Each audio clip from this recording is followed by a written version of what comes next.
à toutes, bonjour à tous et bienvenue dans l'École du futur. Au programme aujourd'hui, vous faire vivre la littérature en vidéo, c'est la mission que s'est donnée Romain Bousseau, ex-prof de français. Il donne désormais classe sur les réseaux sociaux sous le nom de Mediaclass. C'est relativement simple et c'est notre influenceur à suivre aujourd'hui. Guillaume Gralet a une idée derrière la tech. On a de la chance, il est avec nous pour en parler parce que Street View, donc du côté de Google et Apple, déterre la map de guerre. Ouais, ce qui est intéressant, c'est qu'il y a plusieurs moyens de trouver son chemin et on va voir en fait que les gens de la tech, mais pas que, d'autres initiatives citoyennes rivalisent d'imagination pour qu'on utilise leurs services. C'est assez rigolo. Les cartes, c'est de la politique. On va l'apprendre avec toi, Guillaume. Notre question du jour, l'obsession des EdTech, vous le savez, c'est démocratiser l'éducation par le numérique, du soutien scolaire à l'apprentissage des langues. Comment favoriser le mieux apprendre? On en parle aujourd'hui avec nos invités. Antonin Delavert, cofondateur de Studéo. Bonjour à vous. Bonjour. Et il nous rejoint en duplex Lionel Arnaud Abinamba, Sales Group Lead pour Novakid France. Bonjour à vous, Lionel. Bonjour à vous, Marjorie. Mais d'abord, focus. Revoir ses classiques, améliorer sa méthodologie ou encore enrichir sa culture générale, eh bien c'est le nouveau job de Romain Bousseau, ex-prof, passionné toujours de pédagogie et de littérature. Édouard Denuot prend un bain culturel avec Mediaclass. De prof de français à youtubeur. Après avoir enseigné pendant plusieurs années, il décide de quitter les salles de classe pour se lancer dans une nouvelle aventure. Romain Bousseau est à la tête de la chaîne YouTube Mediaclass depuis 2014. Son but, aider à mieux comprendre les grands classiques de la littérature, afin de mieux apprendre ses cours de français, acquérir un savoir-faire méthodologique et enrichir sa culture générale. Commentaires de textes, analyses et remise en contexte des œuvres, Mediaclass donne tous les conseils et les outils pour réussir lors des examens de français. De Baudelaire aux philosophes des Lumières, en passant par Victor Hugo ou Stendhal, Romain Bousseau décrypte tous les courants littéraires. Le roman commence avec une phrase dérangeante et très célèbre. « Aujourd'hui, maman est morte. » Ou peut-être hier, je ne sais pas. J'ai reçu un télégramme de l'asile. Mère décédée. Enterrement demain. Sentiment distingué. Cela ne veut rien dire. C'était peut-être hier. Alors qu'on attendrait un discours pathétique ou un éloge funèbre, le narrateur qui parle à la première personne semble étrangement froid et détaché de ce qui se passe autour de lui. C'est ce que Jean-Paul Sartre appellera l'écriture blanche de Camus, qui est selon lui une manière de confronter le lecteur au sentiment de l'absurde. Avec près de 130 000 abonnés et 10 millions de vues, Mediaclass s'est imposé comme l'un des youtubeurs de référence pour améliorer son niveau de français. Et tout de suite, on ouvre la première partie de notre talk. Vous savez, aujourd'hui, on s'intéresse aux EdTech et à la façon dont elles peuvent démocratiser le mieux apprendre. Et pour ce faire, on est en compagnie d'Antonin Delavert, cofondateur de Studéo. Rebonjour à vous. Et de Lionel Arnaud Abinamba, Sales Group Leader pour Novakid France. Vous êtes toujours en duplex avec nous. D'abord, messieurs, démocratiser justement l'éducation par le numérique, quelle signification ça a pour vous, Antonin?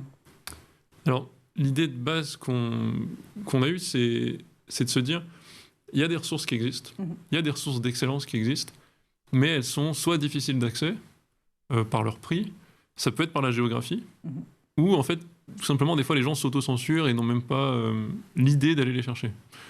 Et donc, ayant pris conscience de leur existence, de l'apport qu'elles peuvent avoir pour les gens qui savent se l'offrir ou peuvent se l'offrir, on s'est dit qu'on allait essayer de les transmettre au plus grand nombre, notamment vers les classes populaires ou les milieux plus modestes. Et on va continuer à comprendre comment vous démocratisez particulièrement le soutien scolaire avec Studéo. Je retourne la question à Lionel quand même pour Novakid France. Démocratiser le mieux apprendre, se dire qu'on peut mettre à portée de toutes et tous. Alors dans le cas de Novakid, c'est l'apprentissage de l'anglais, mais le mettre grâce au numérique à portée finalement d'apprenants et d'apprenantes, c'est essentiel. Effectivement, il est important de savoir que l'apprentissage, c'est quelque chose qui est inégalement réparti dans le monde. Et donc, l'idée de Novakid est vraiment de pouvoir permettre à toutes les classes sociales, peu importe le lieu géographique, peu importe le niveau de revenu, d'avoir accès donc à une éducation de qualité. Vous savez par exemple qu'en ce qui concerne l'anglais, particulièrement pour Novakid, l'apprentissage de l'anglais dans les pays anglo-saxons est beaucoup mieux développé, beaucoup mieux structuré que dans les pays francophones. Et du coup, cette expérience-là qui a été acquise depuis des années, nous souhaitons la partager donc avec les enfants, par exemple en France, dans le cas de ce qui nous concerne aujourd'hui. Donc c'est vraiment ça, cette démocratisation-là, à toutes les couches sociales, à toutes dans tous les pays. Donc c'est vraiment ce que Novakid s'attelle à faire. Oui, on va voir avec vous justement quelles sont les différences aussi pays par pays, quels sont ceux qui sont en avance, comment est-ce que la France justement et les apprenants français peuvent aussi rattraper leur retard. Mais d'abord, je me retourne à nouveau vers vous, Antonin, parce que vous avez cofondé Studéo.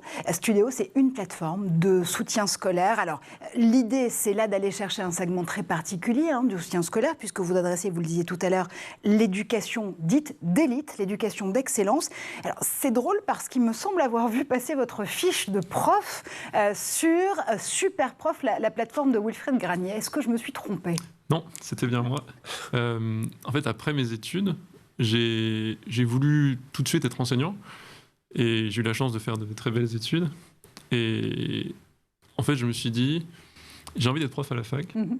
Et j'avais envie à la fois d'être prof à la fac, mais j'avais quand même envie d'avoir cet apport un petit peu plus avec une dimension psychologique, une dimension d'apporter quelque chose de plus aux familles en général ou à l'élève en particulier que juste l'apprentissage des maths. Donc prof particulier, c'est quelque chose qui marchait pour ça. J'ai découvert cette culture un peu du prof particulier en Angleterre, parce que j'ai eu la chance d'y étudier, et j'ai remarqué qu'en France, peu de gens qui avaient la chance d'avoir fait des bonnes études se dirigeaient vers ce métier. En tout cas aujourd'hui c'est plus commun, mais je vous parle de 2014-2015. Je me suis dit, j'ai tenté ma chance. Et c'est comme ça que j'ai commencé, donc à 24-25 ans, à enseigner de manière assez intensive à des élèves particuliers. Parce que là, on parle vraiment d'une façon aussi de mener ce soutien scolaire qui est très spécifique. C'est le tutorat. Oui. On va vraiment avoir un prof d'excellence, encore une fois, avec un parcours académique hors pair, qui va pouvoir suivre ses étudiants et étudiantes. En général, on parle plutôt de lycéens, lycéennes et post-bac, si je ne dis pas de bêtises. Il y a tout. C'est vrai que moi, je me concentre plus sur le lycée et la prépa pour la France. Mais il peut y avoir aussi des profs pour le collège. Donc c'est vraiment une façon aussi de suivre, de coacher ces élèves de façon très particulière. Et ce que vous dites, c'est que, et d'ailleurs je l'ai vérifié sur votre fiche Superprof, POC à Wilfred Granier, l'apport, enfin le coût, ça a un coût finalement, cette éducation d'élite, et des tuteurs surdiplômés tels que vous pouvez l'être vous, ça a un coût, c'est 150 € de l'heure. L'objectif, ça a été d'abaisser ce coût, cette barrière à l'entrée avec Studéo. En fait, là, vous prenez l'exemple des profs vraiment professionnalisés. Mais même plutôt que ça, si vous commencez avec un prof particulier à 25 € de l'heure, par exemple, c'est ce qui est un cas peut-être plus classique, pour certaines familles, 25 € de l'heure, 1 heure par semaine, chaque mois, vous arrivez à 100 balles de l'heure, 100 balles du mois, pardon. Ouais, c'est beaucoup. Là, pour beaucoup de gens, c'est fini. En gros, vous n'avez même pas l'opportunité d'avoir le prof, d'avoir ce suivi individuel. Donc ce qu'on s'est dit, c'est bon, moi j'ai eu la chance, donc je viens pas d'une famille spécialement aisée, j'ai pas eu la chance d'avoir un tuteur particulier quand j'étais gamin. Et je me suis dit, je vois ce que ça apporte quand moi maintenant je fais le métier. Donc je me vois un petit peu comme à la fois le client potentiel, si vous voulez, où je vois ce que ça peut apporter à un gamin. Et maintenant j'ai fait le métier. On s'est dit, il faut réussir à prendre ces prestations coûteuses et les rendre disponibles, tout en rendant ça relativement rentable. Il ne faut pas être à perte non plus. Il faut qu'on puisse réussir à survivre. L'idée, ça a été de faire de l'asynchrone. Donc on s'est dit, on va essayer de comprendre ce que font les ados. Qu'est-ce qu'ils font, en gros, où est-ce qu'ils vont. Quand ils n'ont pas les moyens d'avoir un prof, ils vont sur YouTube. Il y a des créateurs incroyables sur YouTube, alors des francophones, des anglophones. On a vu encore tout à l'heure avec Mediaclass, par exemple. Des trucs super. Et on s'est dit, mais quelles sont les limitations de YouTube ? YouTube, c'est top, mais des fois, c'est un petit peu dans tous les sens. C'est-à-dire que d'un côté, vous avez les vidéos YouTube. Après, vous allez chercher un PDF de cours ou d'exercices sur une autre plateforme.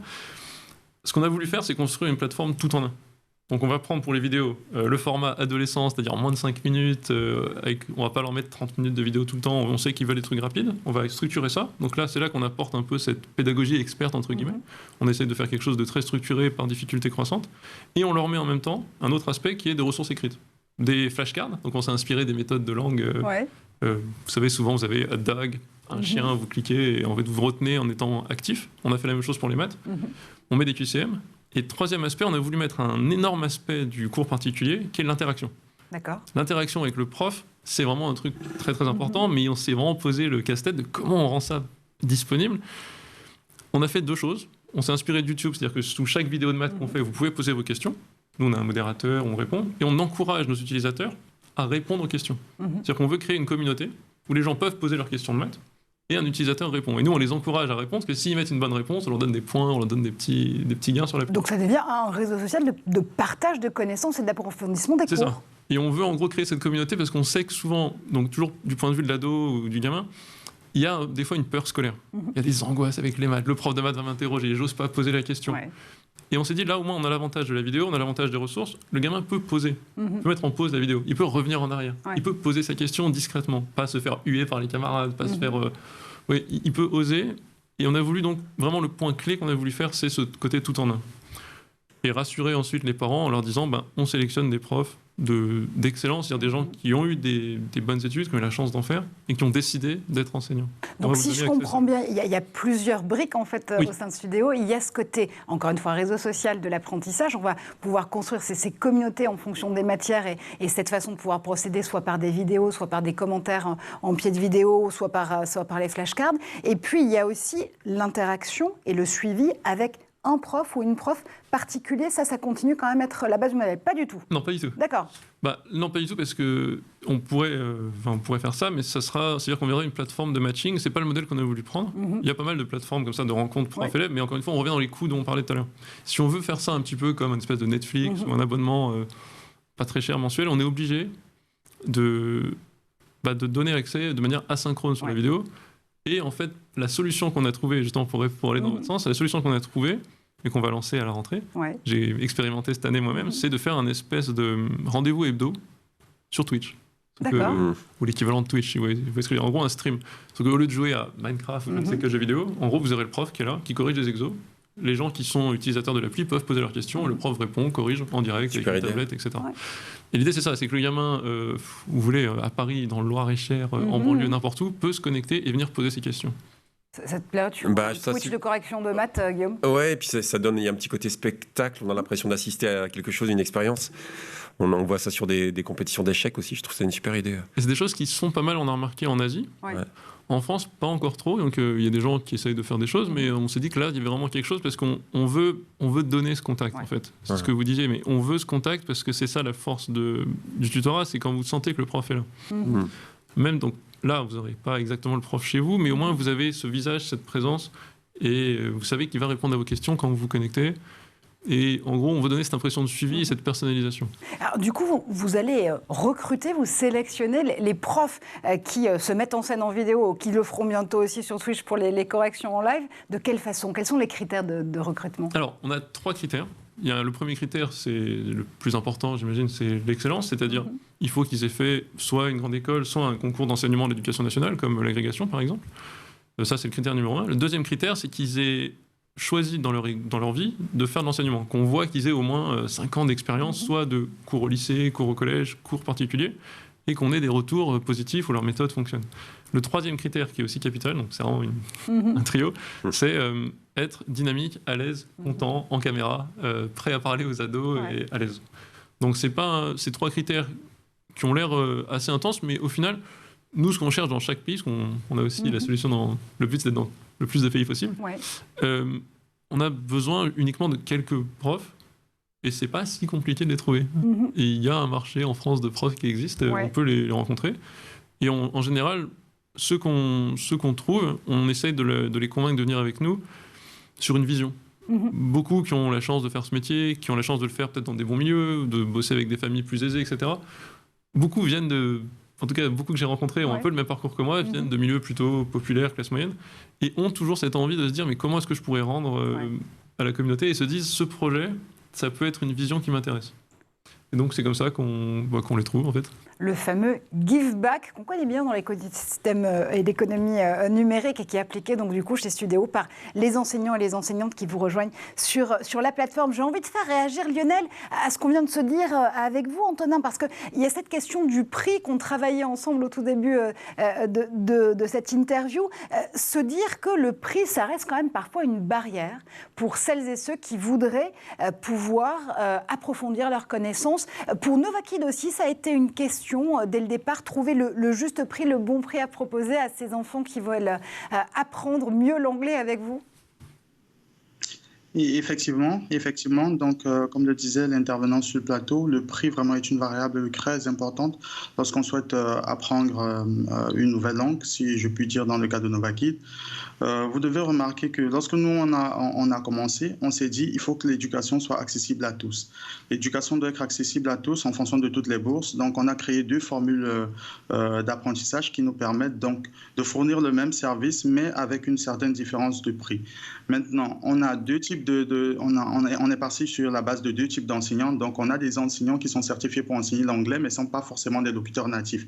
Et donc, du coup, eux, ils auront un prix beaucoup plus accessible que des enseignants, par exemple, qui sont des locuteurs natifs et qui sont aptes à enseigner l'anglais. Donc, on est parti sur cette base pour essayer de faire une différenciation au niveau de prix et rendre accessible donc la méthode à chaque type de parents en fonction de leur bourse.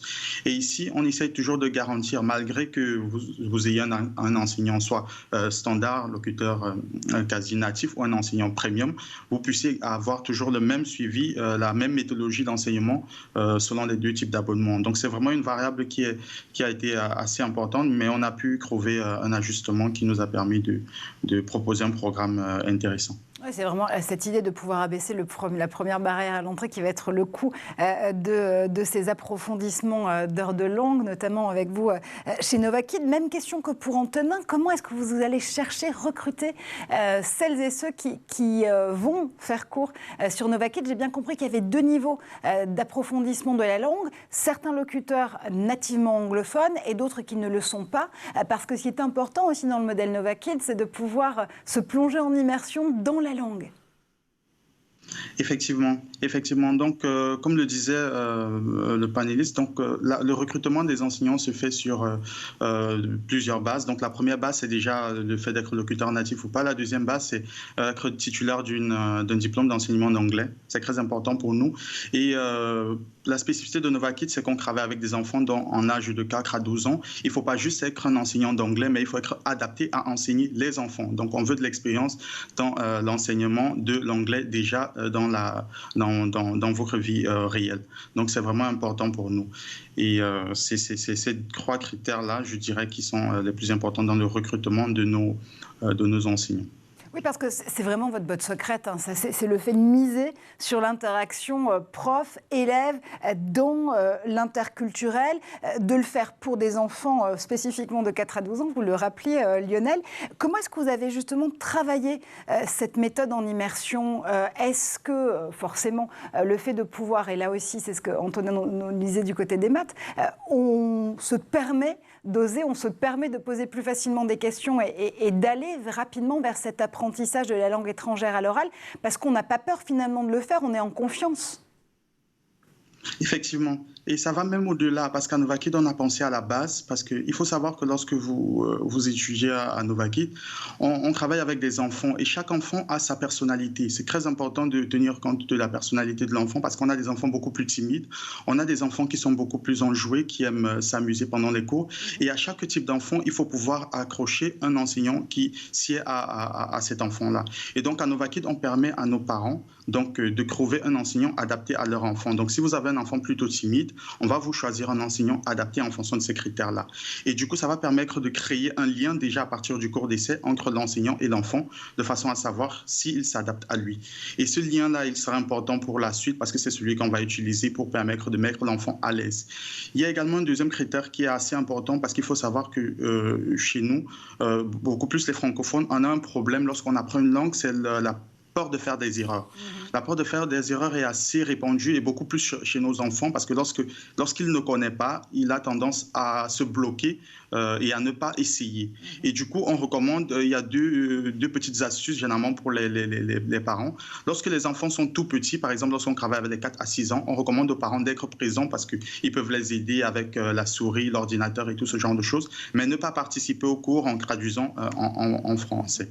Et la deuxième possibilité, c'est lorsqu'on travaille avec les enfants, par exemple, en âge de manipuler le logiciel informatique et l'outil informatique, on demande aux parents de ne pas être présents. Pourquoi? C'est très important parce que ça permet à l'enfant d'être en confiance avec son enseignant et de pouvoir être beaucoup plus à l'aise à faire des erreurs et à poser des questions. C'est en fait comme ça que l'enfant va apprendre. Parce que lorsque l'enfant est en présence de son parent, lorsqu'on lui pose une question, il a généralement, s'il ne connaît pas, tendance à se braquer et de dire devant maman, je ne connais pas et tout.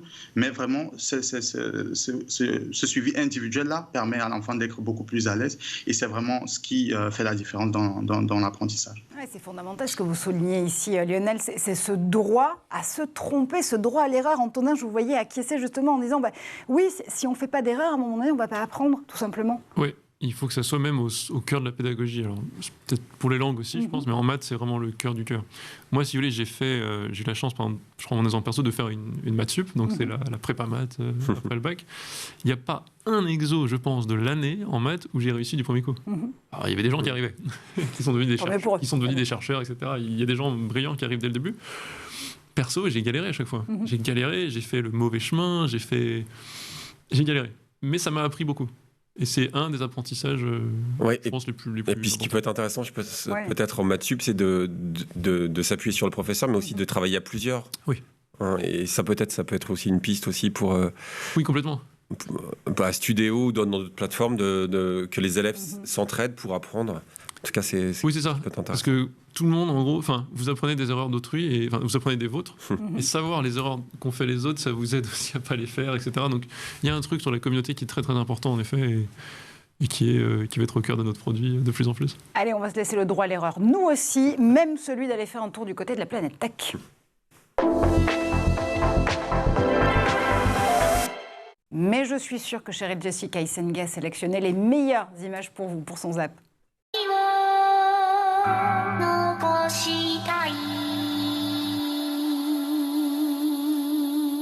Polo to the flow though. You already know though.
retour sur le plateau de l'École du Futur en compagnie toujours d'Antonin de Laver, cofondateur de Studéo, et de Lionel Arnaud Abinamba, Sales Group Lead pour Novakid, pas Novalid, Novakid France. On est aussi en compagnie de Guillaume Gralet et ça tombe très bien parce qu'il a une idée derrière la tech. Et Guillaume, avec toi aujourd'hui, on va voir que la map de guerre peut être déterrée et qu'elle est en l'occurrence par les plateformes, les géants de la high-tech. Ouais, alors pour une personne comme moi qui n'a pas du tout le sens de l'orientation, ça peut sembler un petit peu ennuyeux de trouver son chemin. Ça pourrait sembler être automatique, mais on voit bien que les géants de la tech déploient des trésors de technologie. Ça peut être des drones, des données satellitaires, ou encore ces fameuses voitures qu'on voit de plus en plus qui vont parcourir nos routes pour en donner un aperçu, pour nous guider au quotidien. Alors, on a vu très récemment Google rendre accessible la cité interdite à Pékin, ou encore une vue du Taj Mahal. Ce qui était plus intéressant encore, plus surprenant, c'était un partenariat qui a permis d'avoir une visite à l'intérieur des Invalides. Ça vous permet de vous approcher au plus près de la crypte du tombeau de Napoléon, des fresques de la coupole du Dôme, ou encore de profiter d'une vue panoramique de Paris depuis les Invalides. On voit qu'on n'en est qu'au début, qu'on veut vraiment explorer tout notre quotidien et des endroits qu'on croyait jusqu'ici interdits. Ouais, ça, c'est la partie patrimoniale qui est développée notamment par Street View, chez Google, chez Alphabet, pour le dire en bons termes économiques, s'il en est. Sauf qu'Apple renchérit, se lance aussi dans la bataille. Oui, on savait qu'Apple a eu des débuts un peu difficiles avec Plan, mais Apple n'a pas du tout abandonné. On l'a vu lors de la dernière présentation d'iOS avec plusieurs innovations. Le multi-stop routing, c'est-à-dire on va vous permettre de trouver votre chemin en vous proposant différents arrêts. Si vous avez par exemple besoin de faire le plein de votre voiture, de faire une course pour un anniversaire que vous avez un petit peu oublié, tout ça, ça va être calculé par un algorithme. On va vous proposer l'itinéraire le plus malin à travers différents arrêts, mais il y a d'autres innovations que je trouve intéressantes. C'est notamment un aperçu, alors c'est pas encore le cas de toutes les villes, mais de plus en plus de villes en 3D, c'est le cas par exemple de Las Vegas, surtout la possibilité de choisir l'heure un aperçu en fonction de l'heure à laquelle vous allez pouvoir voyager. Look Around aussi, qui va se rapprocher un petit peu de ce que proposait Google et qui va permettre à des développeurs tiers comme Zillow d'avoir un véritable aperçu de tout un quartier avant peut-être d'envisager un achat immobilier.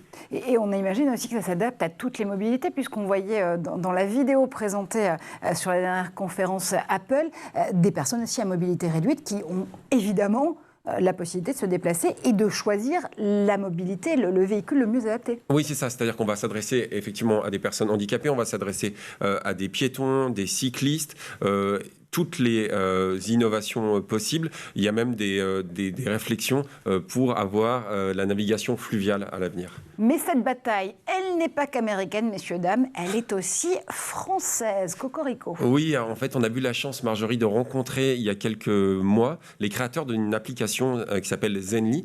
Alors Zenly a eu beaucoup de succès. C'est une application à la base de cartographie, c'est-à-dire qui vous permettait de géolocaliser vos amis en temps réel. Zenly a été acheté par Snap il y a quelques années, les Américains. Donc du coup, c'est plus une bataille française du tout. Je retire ce que je viens de dire. Merci. Ceci, c'est né en France, mais la spécificité de Snap, vous savez, le créateur de Snap, Evan Spiegel, est franco-américain. Absolument. Il aimait la France. Voilà, il adore la France et il a décidé de laisser l'équipe de Zenly continuer à travailler à Paris. Je crois que ça fonctionne très bien. Et surtout, Zenly a décidé de ne s'appuyer ni sur les cartes de Google, ni sur celles d'Apple, mais de développer sa propre cartographie à partir de son bureau de Paris. Donc c'est bien une guerre des cartes qui est déclarée, puisque finalement l'entreprise tech ou la plateforme qui aura la meilleure carte sera celle qui sera imposée dans tous les systèmes de navigation et donc qui définira la façon dont on va nous-mêmes nous mouvoir et voir le monde qui nous entoure. On retrouve bien là, Marjorie, toute l'importance des données qu'on voit dans tous les autres secteurs de la technologie, puisque c'est à travers différentes photos, des milliers de données satellitaires, des géolocalisations qu'on va vous permettre cette représentation du monde. Alors c'est pas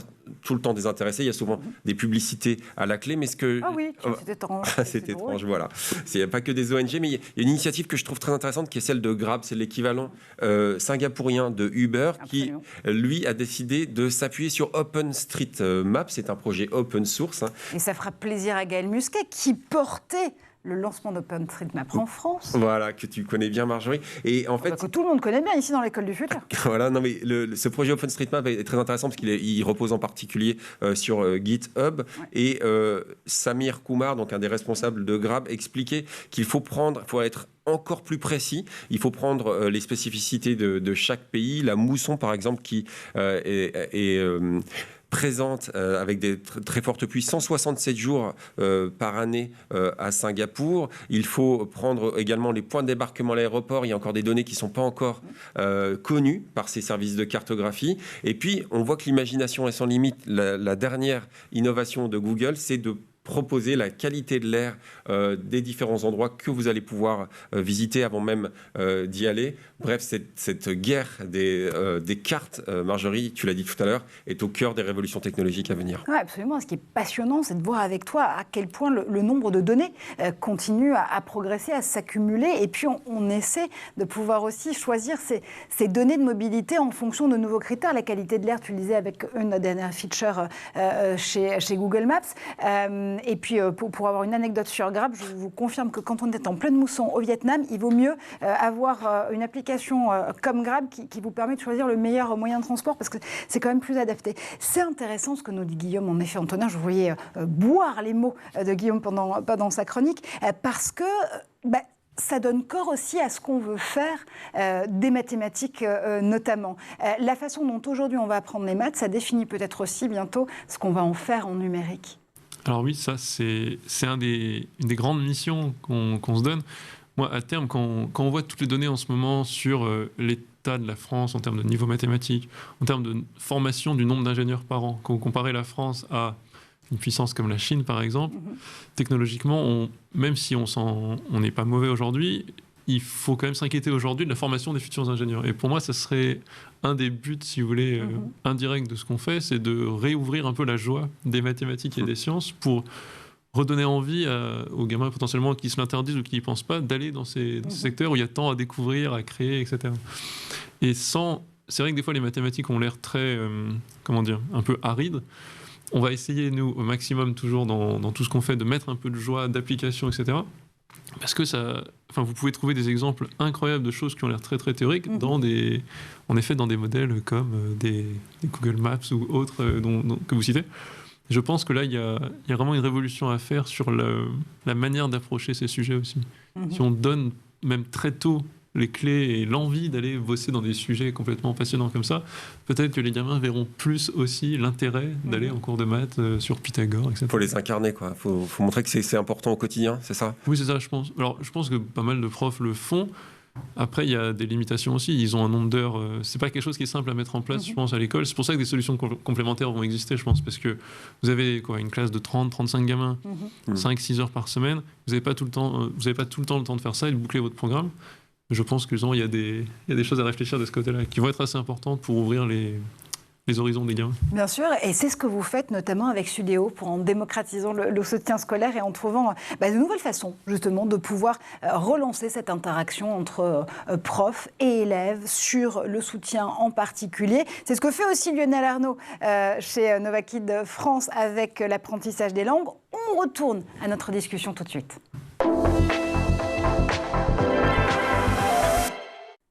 Parce que ce qui est aussi là fondamentalement intéressant, c'est le fait de se dire que les EdTech, finalement, pallient une des carences du système scolaire actuel. Alors non pas que les profs n'ont pas envie de donner plus de temps à leurs élèves, loin de nous cette idée, mais parfois, en effet, il y a des limites de temps dans les sessions de cours et c'est mathématiquement impossible de pouvoir le faire. Vous êtes là justement pour pouvoir les seconder.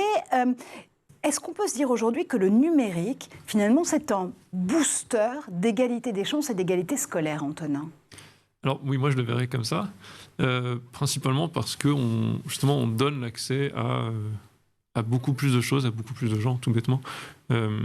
Moi j'ai un nombre de cas, alors il y a mon cas perso, un nombre de cas en tête de gens que j'ai eu la chance de rencontrer sur les bancs de belles écoles, où en fait des avenirs, des carrières entières, des scolarités se sont décidées sur un rien. Donc quand vous avez une famille qui est au courant, si vous venez d'un milieu plutôt aisé et si vous savez les choses, ça devrait marcher pour vous. En tout cas, vous avez l'occasion de le faire. Moi j'espère que mes propres enfants, plus tard quand j'en aurai, auront cette occasion. Quand vos parents ne sont pas trop au courant, moi je pense que mes parents quand je suis né n'avaient aucune idée de ce que c'était une prépa, si vous voulez. J'avais la mère instit, donc ça aide pas mal pour l'importance des devoirs, mais sur les connaissances du système, c'était pas vraiment ça. Et il y a des gens où tout se joue sur, Enfin, je pense à une copine de l'ENS, par exemple, à Ouais. l'époque, il y a une dizaine d'années pour moi, qui m'a dit, moi j'étais dans... Elle se reconnaîtra, je pense, si elle regarde l'émission, mais j'étais en Bretagne, dans mon village profond, pas loin de Rennes. Je savais pas trop où j'allais aller et je me disais, bon, j'allais faire des salons d'étudiants, etc. Moi, ça me plaisait pas trop ce qu'on me proposait, j'avais envie d'un peu plus, j'étais plutôt bonne à l'école. J'étais paumé, mais en février de terminale, le prof de maths m'a dit, tu sais, tu pourrais tenter une prépa éco à l'époque. Et elle a fini par faire ça et s'en sortir. Mais il a fallu cette discussion avec le prof de maths, ce coup de chance. Ce coup de chance où géographiquement vous allez aller dans le bon établissement du coin parce que vous avez bougé au bon moment, parce qu'il y a un prof qui a dit quelque chose.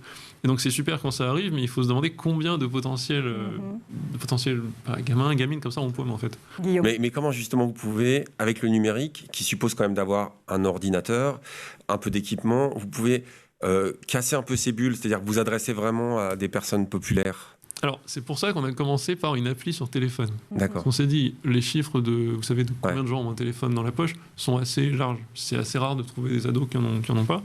On a commencé là-dessus. Alors, il se trouve qu'ensuite, beaucoup de parents nous ont demandé de développer la solution sur navigateur. D'accord. Donc, on va faire les deux au final. Et je comprends parce que des fois, peut-être que les parents sont inquiets, que le portable soit trop de distraction.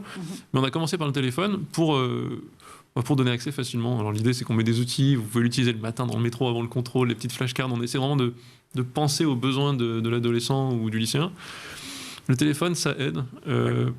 Notre formule est un espèce de freemium, vous avez quand même accès à beaucoup de contenu, même si vous ne devenez pas abonné, vous avez toujours accès à beaucoup de choses.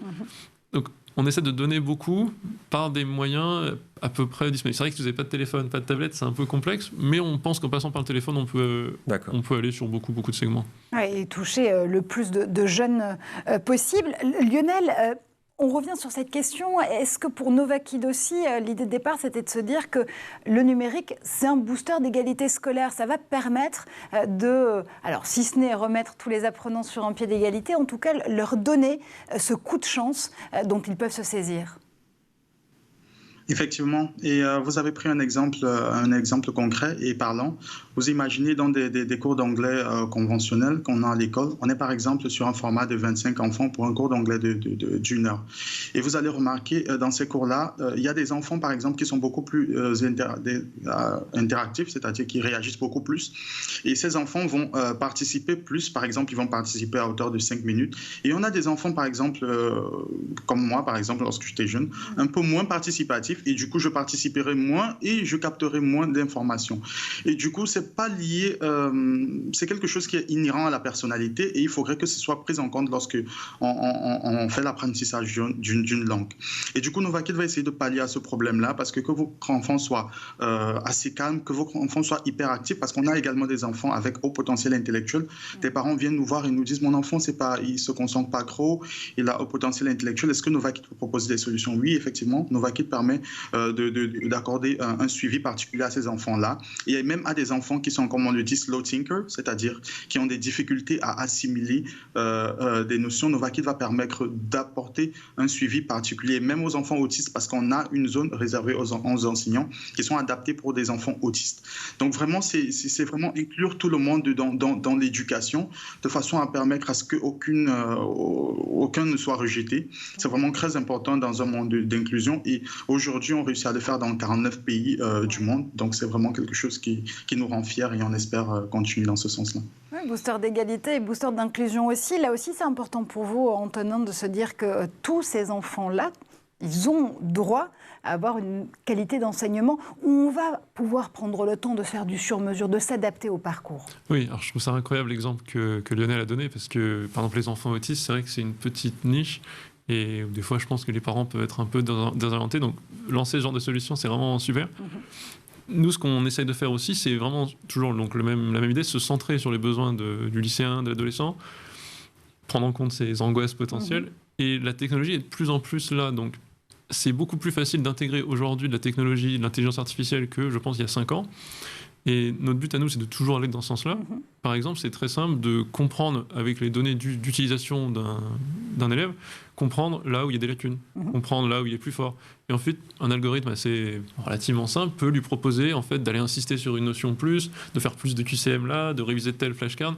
Et on peut adapter de plus en plus l'outil à chaque individu. Et le but, c'est d'aller toujours de plus en plus vers là et de plus en plus vers le besoin de l'adolescent unique. D'avoir ce parcours personnalisé qui va suivre, encore une fois, ces élèves au fur et à mesure de leur trajectoire pédagogique et du programme qu'ils doivent approfondir avec vos solutions respectives. Lionel, vous faisiez aussi référence à quelque chose de très important. C'est vrai que Novakid opère dans 36 pays à l'international.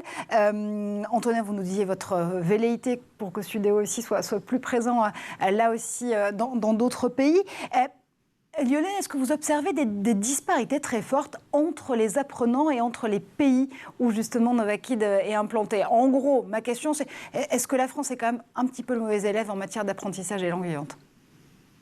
Je m'attendais à la question.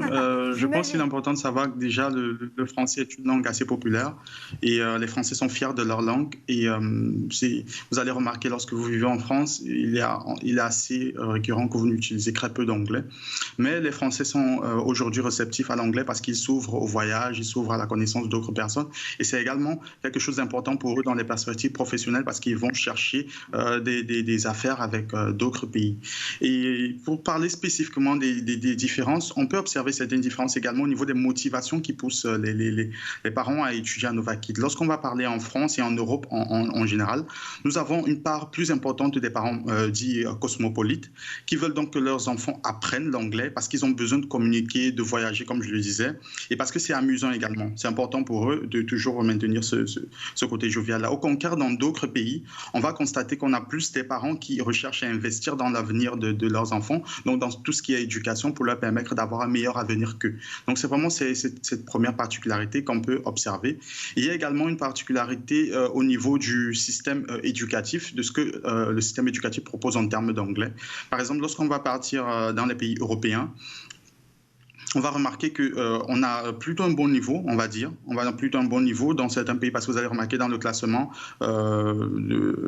qui a été proposé pour la maîtrise de l'anglais, l'Europe arrive en bonne position quand même, malgré que la France ait des résultats pas très réluisants. Donc vous allez remarquer que ces parents sont beaucoup plus intéressés par tout ce qui est confort, flexibilité au niveau du cours et également le suivi. Le suivi des parents est très important. C'est quelque chose qui les parents sont vraiment très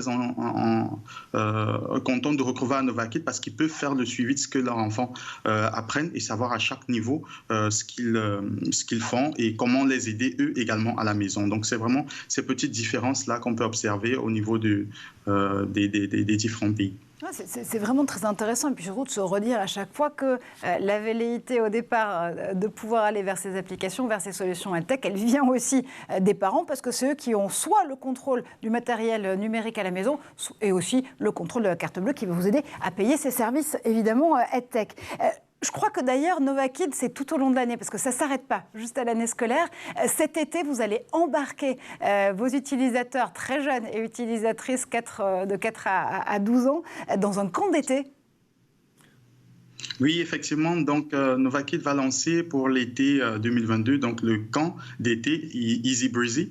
Donc, c'est un camp d'été qu'on organise pour permettre à tous les parents et tous les enfants étudiants à Novakid de profiter des cours donc gratuits parce que pour participer au cours Easy Breezy, vous avez juste besoin d'être un étudiant de Novakid et vous n'avez pas besoin de payer quelque chose de supplémentaire. Et en fait, ce qu'on va leur offrir à l'intérieur, c'est vraiment des cours publics sur des thématiques intéressantes concernant l'été, la cuisine, des dessins animés accessibles gratuitement. Vous avez également des possibilités de communication entre les enfants à Novakid parce qu'on essaie vraiment de créer déjà tout ce qui est un petit univers entre nos enfants parce qu'on travaille dans beaucoup de pays et on aimerait vraiment que nos enfants puissent être interconnectés entre eux et bien évidemment avec des chats sécurisés pour permettre de garantir la sécurité également de nos enfants dans le contenu qui est partagé. Donc le contenu sera lancé en exclusivité donc à partir de la semaine prochaine et on invite vraiment tous les parents à pouvoir inscrire leurs enfants à venir participer. C'est également ouvert aux écoles qui veulent offrir du contenu supplémentaire à leurs enfants, en plus du contenu pédagogique qui est offert dans les écoles classiques. C'est l'Erasmus interne de Nova Kids, si je vous entends bien. On pourra faire justement de l'échange entre enfants futurement anglophones. On termine juste avec vous, Antonin, ici sur ce plateau, parce que justement, l'engouement dont Lionel témoignait pour cet apprentissage des langues, le fait de se dire qu'encore une fois, on ne s'arrête pas juste à l'année scolaire stricto sensu, le fait de se dire que approfondir les apprentissages, c'est possible tout au long de l'année. Là aussi, c'est une des idées qui vient chez Sudéo naturellement. Oui. Alors déjà, dans ce que Lionel a dit, l'aspect joie, vraiment, c'est quelque chose de fondamental. Surtout, je pense que c'est là qu'on se rejoint, sur l'anglais, où il faut s'exprimer, et les maths, où il faut oser poser ses questions. C'est vraiment deux matières où la joie est très importante. Nous, un aspect énorme de ce qu'on veut faire, c'est aussi développer le côté préparer votre carrière. Donc pensez à quels sont les chemins à prendre, quelles sont les spécialités à prendre au lycée, quelles sont les différentes orientations possibles après le bac. Et donc il faut préparer ça. Et l'été est un moment très propice. Alors nous, ça sera plus l'été 2023. C'est un moment propice où il faut, par exemple, préparer, moi c'est ce que j'ai fait pendant des années avec mes élèves de cours particuliers, préparer à la claque du supérieur. Ouais. Des fois, les élèves de lycée se prennent une énorme claque en sciences, dans le supérieur. Ça, il faut la préparer. Il faut aider les... il y en a plusieurs des claques, entre guillemets, que vous met un peu l'arrivée dans ces nouveaux systèmes. C'est la spécialité maths, par exemple, quand vous la découvrez, l'arrivée dans le supérieur. Tout ça, c'est des choses qui se préparent à l'avance, il y a des méthodologies. Et l'été, c'est la période la plus propice pour reprendre les bases, reprendre un peu les choses qui n'ont pas été parfaitement acquises, et surtout commencer à développer les manières de penser du nouveau cycle, que ce soit terminale ou supérieure. Donc oui, excellente initiative. Allez, il y a encore quelques jours dans cette année scolaire, ici en tout cas pour 2022, mais l'été n'est pas loin. Vous savez, vous pourrez donc le mettre à profit avec Sudéo ou avec Nova Kids pour approfondir vos apprentissages en anglais ou préparer votre future carrière dans l'enseignement supérieur et puis votre métier du futur aussi. Merci infiniment, Antonin, d'avoir fait un tour par le plateau de l'École du Futur. Merci à Lionel qui était en duplex avec nous pour nous parler de Nova Kids. Et merci. À Guillaume Gralet, comme toujours, pour tes idées derrière la tech. On se retrouve dès demain pour un nouvel épisode de l'École du Futur.